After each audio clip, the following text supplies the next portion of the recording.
Bismillahirrahmanirrahim. Assalamualaikum warahmatullahi wabarakatuh.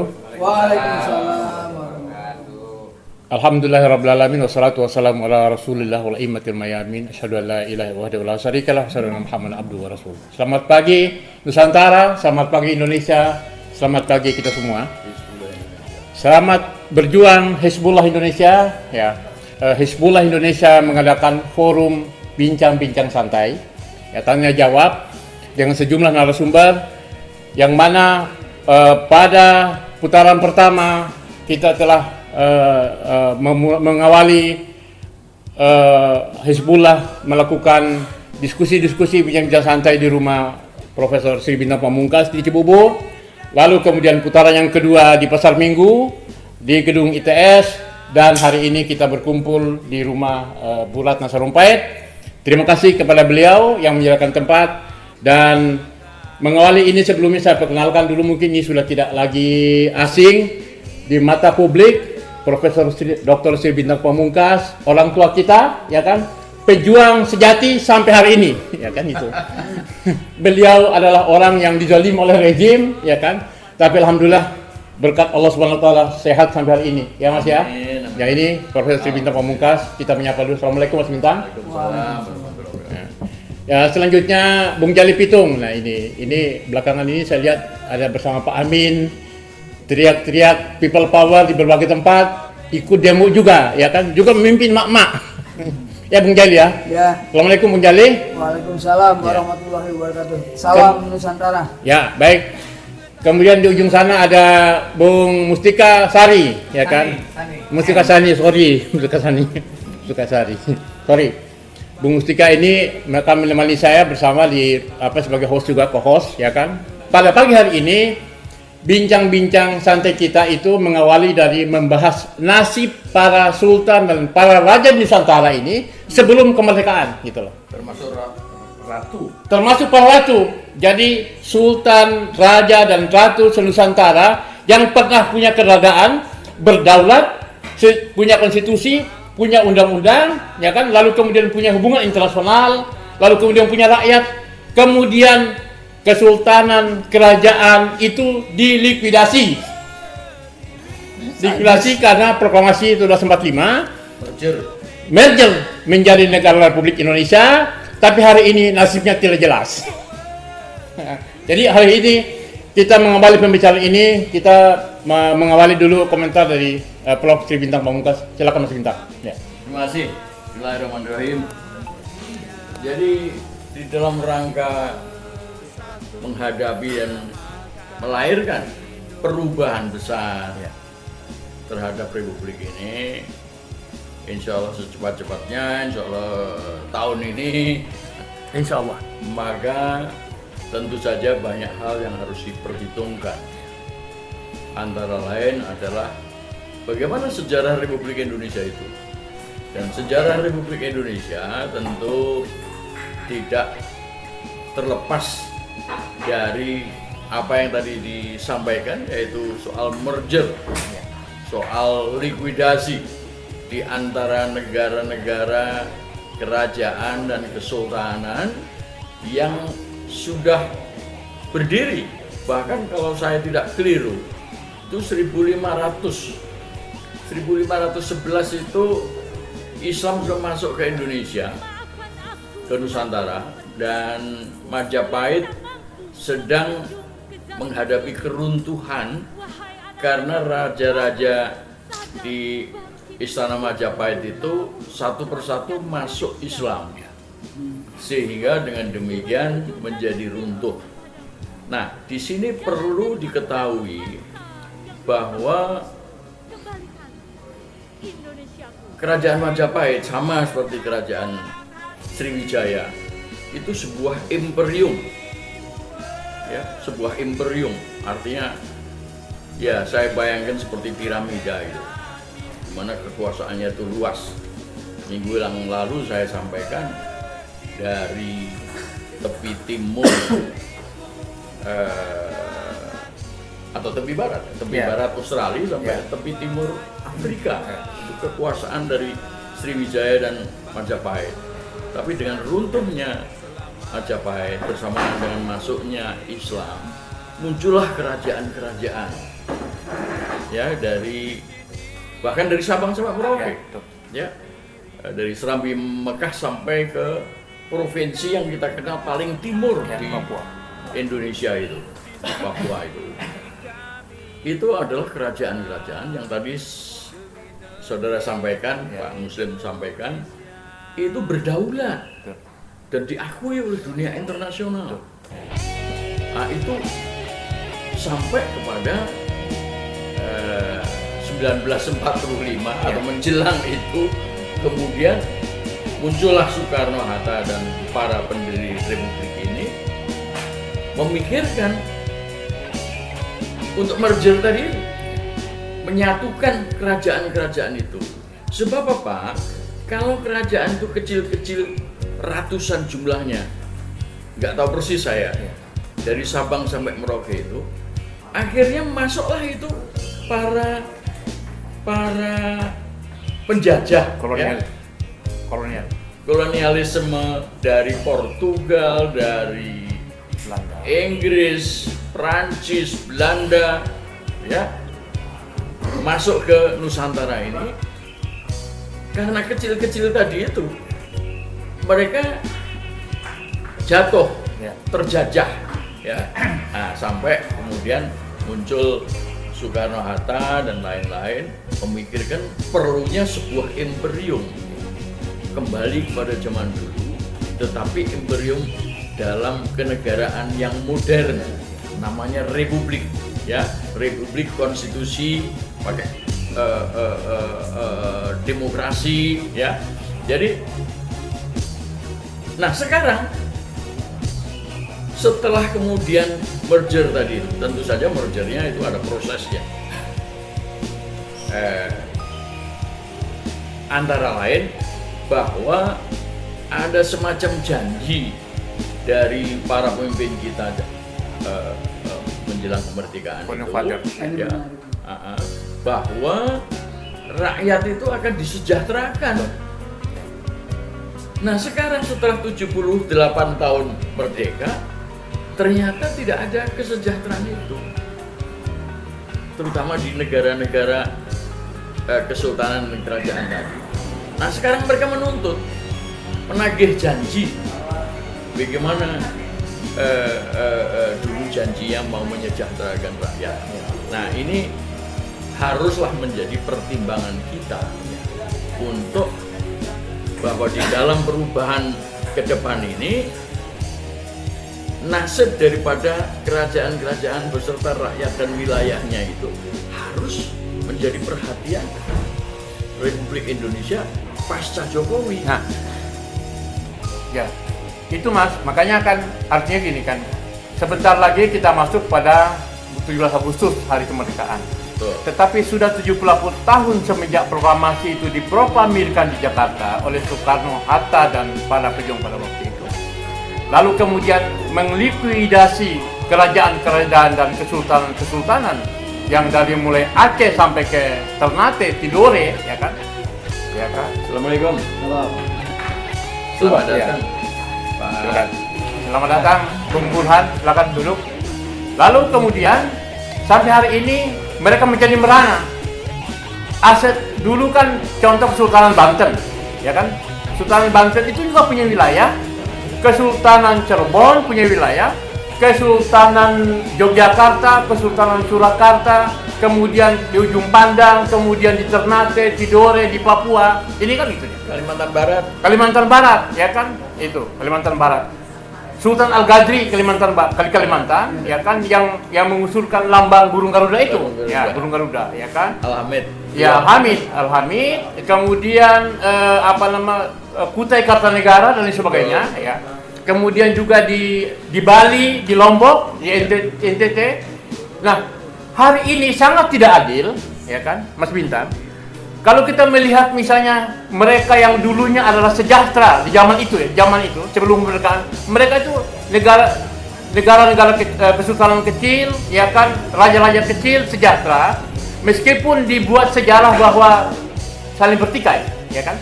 Tapi kemudian kita melihat setelah merdeka, kok nasibnya tidak semakin baik. Nah, Ya. Jadi salah satu isu menyongsong perubahan ini adalah bagaimana kita bangun kesejahteraan dan keadilan, ya kan? Jadi mereka merasakan hadirnya negara Republik Indonesia ini Betul. dirasakan gitu loh. Iya. Jangan justru kehadiran negara ini meminggirkan mereka. Itu gimana kira-kira, Ya. Mas Bintang? Ya. Jadi kita memang tidak bermaksud untuk kembali Ya. kepada kerajaan-kerajaan atau sebuah negara kerajaan ya. Tetapi Republik Indonesia ke depan ini harus ikut memperhatikan rakyat Indonesia dari Sabang sampai Merauke. Itu sama dengan memperhatikan kesejahteraan rakyat dari kerajaan-kerajaan dan kesultanan itu. Nah, inilah yang kemudian mendorong kita untuk mengingatkan kepada para pemimpin republik ini yang selama ini tidak pernah memperhatikan masalah kerajaan dan kesultanan yang pada masa lalu itu berdaulat. Ya, saya pernah katakan bahwa Raja Indragiri, Sultan itu Ratu Belanda Sempat pacaran kalau nggak salah ya. Wilhelmina atau Wilhelmina ya. Sempat Itu jatuh cinta, cinta kepada Sultan Siak Sri Indragiri ini dan saling kirim patungnya masing-masing. Nah, ini kan sebuah pengakuan dari sebuah negara Barat yang apa tuh namanya sudah lebih maju ya secara internasional terhadap kesultanan di Indonesia. Nah, ini luar biasa dan saya kira sultan-sultan dan kerajaan yang lain juga begitu. Nah, inilah yang kemudian juga menjadi sebuah agenda kita dalam rangka tidak hanya sekedar melaksanakan perubahan, tetapi juga pasca perubahan itu, pasca Jokowi itu, kita harus memperhatikan kembali mereka bagaimana Republik ini bisa ikut menyejahterakan rakyatnya, tetapi juga membangun kembali istana-istana mereka. Jadi jangan dibiarkan rusak ya. Kalau kita melihat candi-candi di Jawa Tengah itu kan udah rusak, tidak terawat. Padahal itu kan bekas kerajaan yang merdeka pada waktu itu. Ya, jadi Mas, jadi kan sekarang ini malah cenderung hari ini Republik ini saya melihat ada beberapa kasus di Kesultanan Jogja, Surakarta, bahkan Cirebon itu terjadi adu domba.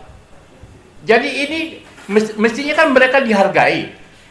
Mestinya para sultan-sultan itu masuk di dalam kepemimpinan. Sekarang kebetulan MPR kita ini kan sudah dibikin mati suri.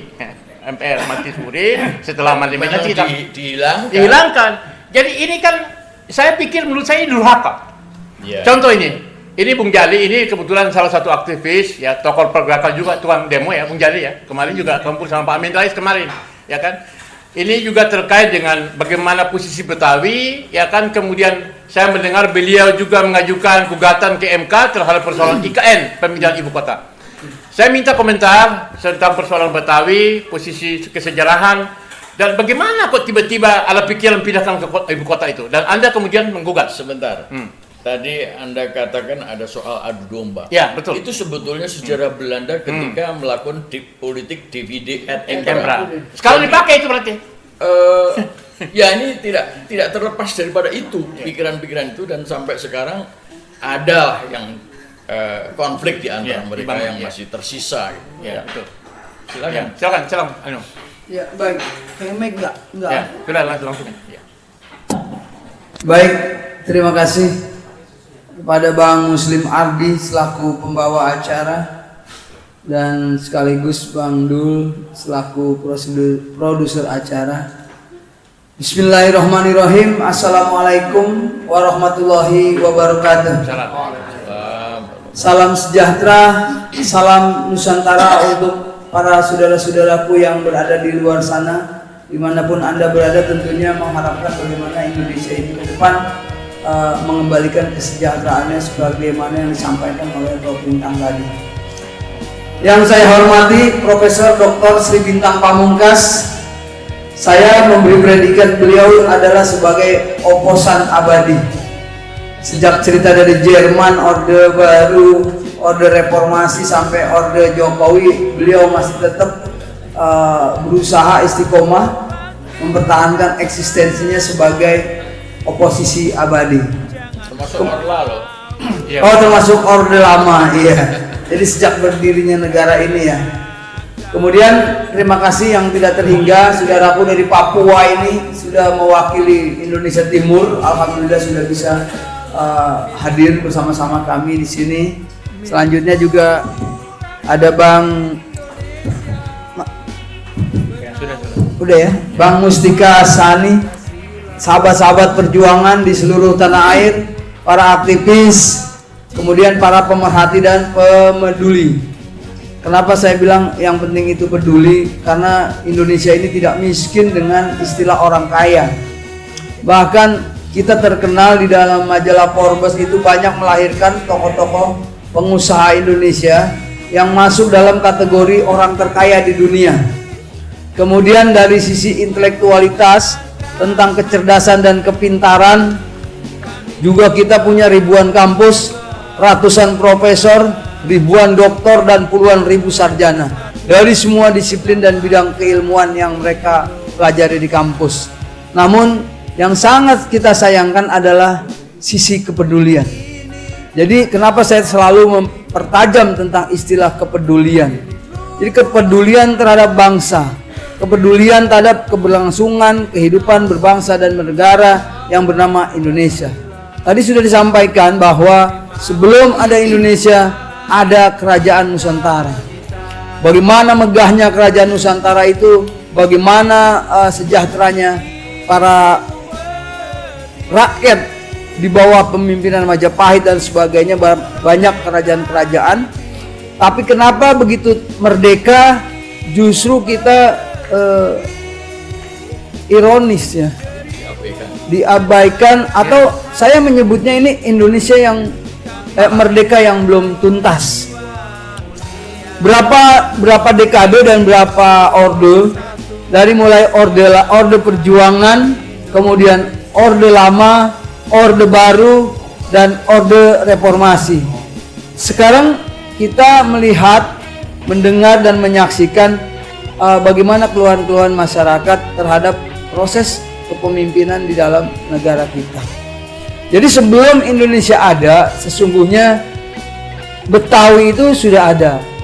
Dan dalam hal yang singkat ini, kesempatan yang berbahagia ini, saya juga mendapatkan titipan pesan bahwa secara literasi sejarah memang Betawi itu tidak punya kerajaan. Tapi kaum Betawi itu ada sejak berabad-abad yang silam. Mungkin lebih dikenalnya itu setelah pahlawan kami dari Betawi, Muhammad Husni Tamrin, memproklamirkan, mendeklarasikan perkumpulan kaum Betawi di tahun 1923. Sebentar. Itu kata-kata Batavia itu berasal dari Betawi atau Betawi yang berasal dari Batavia? Iya. Jadi komunitas dan entitas yang ada di Sunda Kelapa ini oleh para kolonial Portugis dan Belanda, mereka kan tidak bisa menyebut aksen W atau W ya, W kalau Inggris ya. Jadi you are Batavia, Batavi. Jadi maka itu disinonimkan dengan Betawi. Dan berbagai juga kebudayaan, seni, tari dan sebagainya yang merupakan sebuah akulturasi budaya dari berbagai etnik di belahan dunia, misal seperti Cina, kemudian Arab, India dan Melayu. Maka kita tergolong bangsa Melanesia ya, Prof ya. Nah, 78 tahun ini sampai sekarang tuh benar kata Pak Muslim Arbi tadi, saya mungkin tergolong belasan kali memimpin aksi-aksi unjuk rasa. Tapi teman-teman kita, baik aktivis, ulama, kiai dan mahasiswa, rasanya ini udah ribuan kali bahkan ratusan kali yang namanya kita melakukan aksi unjuk rasa. Tapi yang sangat disayangkan adalah bahwa sistem pemerintahan kita ini adalah sistem presidensial, di mana partai-partai sebagai mitra mitra pemerintah dalam lembaga legislatif yang seharusnya, nah ini saya sesalkan, saya maka menyebutnya sejak 2019 Indonesia telah mengalami disfungsi parlemen, di mana anggota parlemen ini yang diutus oleh partai sebagai anggota Dewan Perwakilan Rakyat, namanya aja sudah, saya ulangi ya, Dewan Perwakilan Rakyat. Berarti dia tidak punya kompetensi untuk mewakili kita. Dia hanya mewakili kita sebenarnya, bahwa kedaulatan itu ada di tangan rakyat sesuai dengan Undang-Undang Dasar pasal berapa ya, Bro? Pasal 1. Pasal 1 ayat 2 bahwa kedaulatan di tangan rakyat. Nah, inilah yang saya sebut sebagai istilah disfungsi parlemen. Yang seharusnya anggota dewan itu menjadi lembaga kontrol jalannya pemerintah, justru terbalik. Ironisnya dia justru menjadi lembaga pengkatrol atau yang sering disebut menstempel seluruh kebijakan pemerintah yang diajukan. Contoh misalnya yang baru anget bener ya. Rancangan undang-undang cipta kerja atau Omnibus Law yang menurut para pakar hukum tata negara, sebut sajalah misalnya senior kita Abidin Jainal Mukhtar ya. Jainal Abidin Mukhtar dari Pukat UGM yang mengatakan bahwa Omnibus Law ini memiliki dua kecacatan, baik cacat moral maupun cacat material. Moralnya mungkin ini terlalu dipaksakan, materinya menurut pandangan saya ini adalah sebuah pelanggaran dan pengkhianatan terhadap kitab sucinya negara ini. Di mana 1945 saat merdeka, satu hari kemudian kita merumuskan yang namanya Undang-Undang Dasar 1945, khususnya pasal 33. Di mana Omnibus Law ini cenderung lebih membela kepada investor, kepada cukong-cukong, kepada oligarki, kepada konglomerat, kepada swasta. Pertanyaan saya, untuk apa juga dulu kita merdeka? Kalau gitu pakai company aja, pakai POC aja dulu. Seperti sekarang misalnya dari barat, mungkin dari timur dan sebagainya, di mana swasta lebih mendominasi. Nah, ini bukannya sebuah hoax atau kabar burung dan sebagainya. Saudara-saudaraku semua, para hadirin, para profesor yang menyaksikan acara ini. Ini bukan rahasia umum. Di televisi mainstream ada, saya tidak sebut televisinya.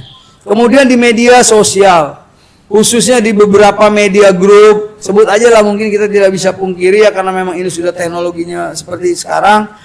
Di grup-grup WhatsApp, bagaimana satu orang konglomerat itu bisa memiliki ratusan bahkan jutaan hektar tanah kelapa sawit, sementara penduduk-penduduk asli itu yang tadi Prof Bintang sampaikan bahwa mereka adalah masyarakat inti, masyarakat pemilik kedaulatan, masyarakat pemilik bangsa itu, katakanlah bangsa Papua, bangsa Minang, bangsa Riau. Jadi mereka justru terbalik nih. Untuk mendapatkan 100 meter rumah mereka aja nggak bisa.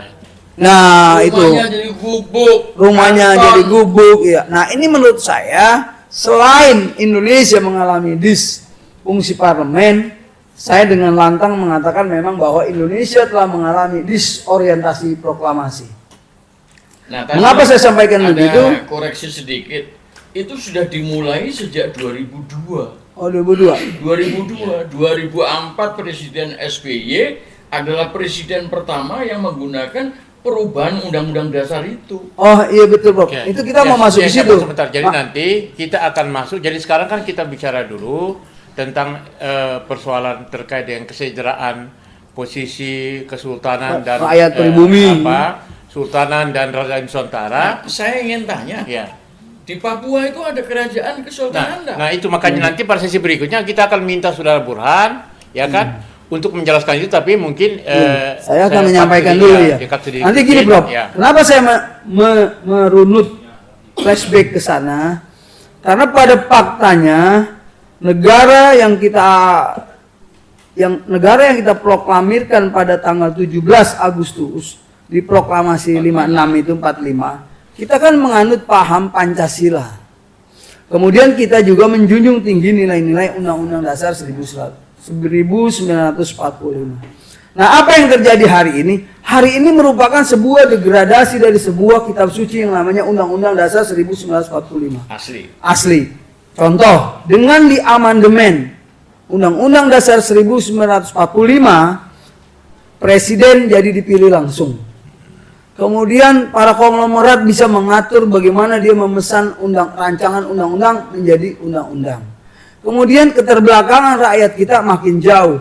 Ini yang saya sebut disorientasi proklamasi, artinya kita ini menyimpang, telah keluar dari tujuan kita berbangsa dan bernegara pada saat cita-cita kemerdekaan pada saat 17 Agustus kita proklamirkan. Nah, kenyataan hari ini adalah akibatnya, ini sekaligus saya ulangi, akibat dari upaya mendegradasi undang-undang, maka dia juga bergeser nilai-nilai Pancasila, bergeser nilai-nilai konstitusinya. Nah, kemudian faktanya hari ini kita lihat presiden dipilih langsung. Kemudian partai-partai yang seharusnya mewakili suara rakyat, justru dia mewakili suara partai. Ini jadi tujuan kita berbangsa tuh keliru dan menyimpang. Baik. Nah, makanya kita ini belum siap berdemokrasi. Untuk itu saya meminta bagaimana caranya kita untuk kembali kepada falsafah Pancasila dan Undang-Undang Dasar 1945 yang asli. Inilah pesan yang ingin saya sampaikan kepada saudara-saudaraku semua sebangsa dan setanah air. Nah, mendekati pemilu misalnya, kalau kita presidennya import, Ya, kan? misalkan dulu jadi gini. Kita sampai di situ dulu, nanti kita akan bahas posisi berikutnya. Tapi yang jelas saya meminta tanggapan. Anda pernah, Bung Jali pernah melakukan gugatan ke MK terkait dengan perpindahan ibu kota IKN ke Kalimantan itu sebagai putra Betawi. Ini Jakarta, ini kan sudah ke-8, ini kan Indonesia merdeka dari sini. Ya. Lalu tiba-tiba, tiba-tiba setelah Gubernur Jokowi jadi presiden, ibu kota pindah. Ini bagaimana Anda sebagai putra Betawi? Cabut ini simbolnya itu, bagaimana itu? Bagaimana Iya. Indonesia nggak berantakan? Itu masalahnya. Karena terkait dengan rancangan undang-undang yang akan ditetapkan Februari kalau tidak salah itu tentang perpindahan ibu kota, saya mungkin bisa saja dikeluarkan dari beberapa organisasi Betawi jika pendapat saya ini berseberangan. Ini demokratis ya, dan kita menghargai perbedaan itu. Kemudian saya juga mungkin bisa dikeluarkan dalam institusi-institusi, lembaga dan sebagainya yang terkait Betawi. Tapi ada satu hal yang harus kita ingat dan saya perlu garis bawahi adalah bahwa kecuali Tuhan, ya, siapapun, presiden sekalipun, tidak akan mampu melepaskan saya, Muhyiddin Jali alias Jali Pitung, dari predikat sebagai anak Betawi asli. Nah, oleh karena itu waktu itu kita melihat bahwa untuk kepentingan perpindahan ibu kota negara dari Jakarta ke Kalimantan Timur Penajam itu perlu ditinjau ulang. Bahkan 2019 itu ditolak. Bila perlu ditolak. Ya, ditolak. Waktu 2019 itu kita minta itu tidak dilakukan. Itu anggarannya masih 466 triliun. Sekarang sudah 1.200, sekian triliun, namun dikoreksi itu. Kita sebagai orang Betawi ini kan kalau kita boleh sombong nih, mohon maaf kita boleh sombong bahwa tidak akan pernah Indonesia merdeka. Ini sejarah. Karena cerita kita bisa tulis tapi sejarah orang tidak bisa pungkiri. Sejarah mencatat bahkan matahari yang berputar nih diitari oleh bumi sekalipun secara ilmiah itu adalah saksi bahwa matahari mencatat 17 Agustus 1945 hari Jumat jam 9.45 kurang lebih ya kalau salah dikoreksi, bahwa karena ada Betawi, iya toh, karena ada Jakarta itulah Indonesia merdeka. Takbir. Allahu Akbar. Pegangsaan Timur. Di Pegangsaan Timur. Artinya bahwa Betawi ini punya andil besar, punya kontribusi besar terhadap kemerdekaan Republik Indonesia. Maka pertanyaannya, lalu Bang Jali udah dapat apa nih dari negara? Nah, alhamdulillah saya berterima kasih kepada para saudara-saudaraku yang senior-senior, para tim perumus sudah merumuskan namanya Lembaga Adat Majelis Kaum Betawi. Nah, ini dirumuskan oleh adik-adik kita, profesor, doktor yang memiliki intelektual, memiliki kepedulian dan para tokoh-tokoh mantan-mantan pengurus organisasi di Betawi, serta ada beberapa mantan birokrasi yang mengurus ini. Dan alhamdulillah, tapi sayangnya apa? Setelah 496 tahun baru kita punya lembaga adat yang namanya Majelis Kaum Betawi.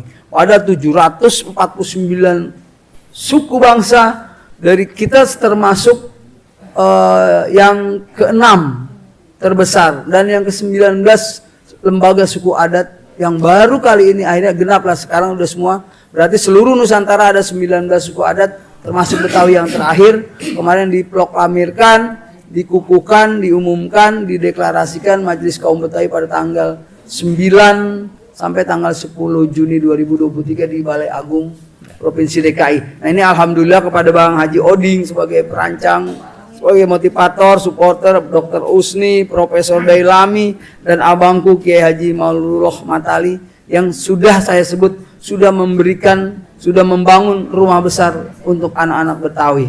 Nah, kembali dalam konsepsi kita berbangsa dan bernegara, kita ingin Betawi ini diperhatikan betul.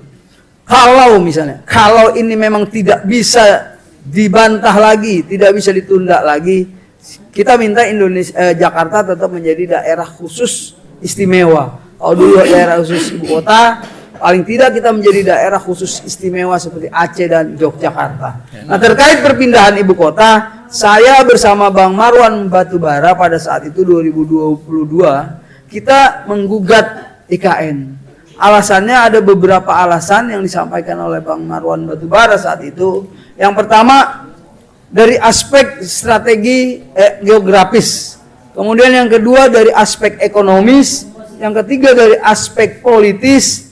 Yang keempat dari aspek strategis. Jadi dari sisi ekonomis, kita kan pada saat itu sedang mengalami COVID-19. Maka saya bilang hanya pemimpin gila yang anaknya sakit mau beli mobil, kira-kira begitu ya. Atau yang anaknya lagi sekarat dia mau pindah rumah. Itu ilustrasi yang saya sampaikan pada aksi-aksi 2019 lalu. Nah, kemudian mengenai ke depan ini, kita ingin para raja, ya, para sultan, para daerah-daerah yang memiliki kesukuan, yang merupakan sebuah masyarakat inti sebagai pemilik Indonesia yang sebenarnya, ini ingin kita kembalikan. Maka saya setuju dan sepakat sekaligus mendukung konsepsi dasar dari Hizbullah Indonesia yang digagas oleh Profesor Sri Bintang Pamungkas, yaitu kembalikan Indonesiaku. Nah, ini saya udah buat puisinya, kembalikan Indonesiaku. Baik. Jadi saya menitip pesan dalam kepentingan ini, marilah kita dukung saudara-saudara kita semuanya untuk kembali mengamalkan Pancasila dan kembali kepada Undang-Undang Dasar 1945 yang asli. Mengapa begitu? Karena kalau Bang Bintang bilang yang palsu, saya bilang hasil amandemen. Hasil amandemen. Ya, kita akan bahas itu pada tahapan berikutnya. Oh, tahap selanjutnya. Oh, baik, kalau gitu kebetulan saya juga udah haus. Terima kasih atas perhatiannya. Dan mohon maaf atas segala kesalahan dan kekeliruannya. Billahi taufiq wal hidayah. Wassalamualaikum warahmatullahi wabarakatuh. Pemerintahan baru pasca Jokowi akan menjamin Republik Indonesia masih beribu kota di Jakarta. Betawi. Baik, itu tadi paparan dari Bung Jali Pitung, putra Betawi, penggugat IKN, dan juga secara sepintas bagaimana sakralnya proklamasi 17 Agustus 45 bulan puasa, ya kan? Jam 9.45 hari Jumat, hari yang berkah. Nah, di Betawi. Tetapi itu seolah-olah tidak dianggap malah. Oleh rejim sekarang ini malah dilupakan, dianggap. Ini kayaknya mereka bikin sejarah baru ini.